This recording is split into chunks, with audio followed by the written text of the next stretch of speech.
ప్రజల ఆస్తులు కాజేసేందుకే వైకాపా ప్రభుత్వం ల్యాండ్ టైటిలింగ్ యాక్ట్ ను తెచ్చిందని కాకినాడ నగర టీడీపీ ఉమ్మడి అభ్యర్థి వనమాడి కొండబాబు అన్నారు. కాకినాడ 33వ డివిజన్ కొత్తపేట మార్కెట్, కామేశ్వరి నగర్ తదితర ప్రాంతాల్లో వనమాడి ఎన్నికల ప్రచారాన్ని నిర్వహించారు.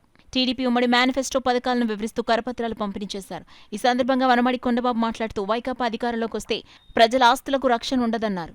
కాకినాడ నగరంలో గత 5 ఏళ్లలో రాష్ట్ర ప్రభుత్వం నుంచి తెచ్చిన నిధులతో ఒక అభివృద్ధి పని జరగలేదన్నారు.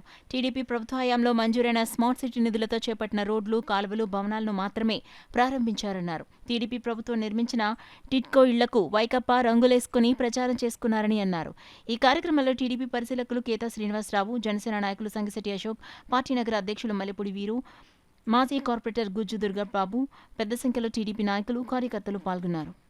స్కూల్లో ఫ్రీగా పిల్లలు చదివించేవాళ్ళు.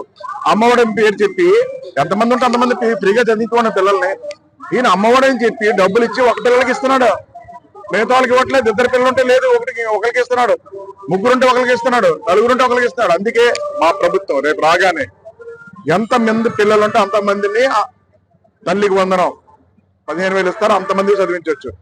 అదేవిధంగా ఈరోజు గ్యాస్ రేట్లు పెరిగితే ఇబ్బంది పడుతున్నారు, కొనుక్కోలేని పరిస్థితులు ఉన్నారు. గ్యాస్ సిలిండర్ 3 ఫ్రీ, ఈరోజు సంవత్సరానికి 3 గ్యాస్ సిలిండర్ ఫ్రీ. అదేవిధంగా 18 సంవత్సరాలు దాటిన అక్క చెల్లెలందరూ కూడా 1,500 రూపాయలు ఇస్తారు. అదేవిధంగా ఈ రోజు బస్సు ప్రయాణం చేయడానికి కూడా భయపడిపోతున్నారు. ఈ రోజున రేట్లు పెరిగిపోవడం వల్ల ఆడవాళ్ళందరికీ బస్ ఫ్రీ. అదేవిధంగా నిరుద్యోగం పెరిగిపోయింది. రేపు రాగానే మా ప్రభుత్వం రాగానే 20 లక్షల ఉద్యోగాలు ఇవ్వడం జరుగుతుంది. ఆ 20 లక్షల ఉద్యోగాల్లో కొంతమంది పిల్లలకు రాకపోవచ్చు. ఆ రాని వాళ్ళందరూ కూడా ఉద్యోగం వచ్చే వరకు కూడా 3,000 రూపాయలు నిరుద్యోగ బుద్ధి ఇవ్వడం జరుగుతుంది ప్రతి నెల కూడా. ఆ విధంగా ప్రజలకి మేలు చేసే కార్యక్రమాలు పెట్టాము ఈ రోజున. అందుకే ప్రజలు ఆదరిస్తున్నారు. జగన్మోహన్ రెడ్డి ప్రభుత్వం ఇచ్చినట్టు ఇచ్చి రేట్లు పెంచేసి ఈ రోజు ప్రజలకు భారం అయిపోయింది.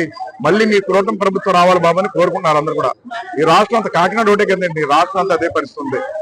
ఈ రోజు ఎక్కడ తెలుగుదేశం పోటీ చేస్తే అక్కడ సైకిల్ గుర్తు కొట్టేయాలని చూస్తున్నారు, ఎక్కడ జనసేన పోటీ చేస్తే అక్కడ గ్లాస్ గుర్తు కొట్టేయాలని చూస్తున్నారు, ఎక్కడ బీజేపీ పోటీ చేస్తే అక్కడ కమలం గుర్తు కొట్టేయాలని చూస్తున్నారు. ప్రజలు ఫిక్స్ అయిపోయారు ఈ రాష్ట్రంలో కూటమి ప్రభుత్వం రావాలి, మన రాష్ట్రం బాగుండాలి, మన పిల్లల భవిష్యత్తు బాగుండాలి, అందరూ బాగుండాలని చెప్పి కూటమి ప్రభుత్వకి మద్దతు ఇస్తారని మీ ద్వారా తెలియజేస్తున్నారు.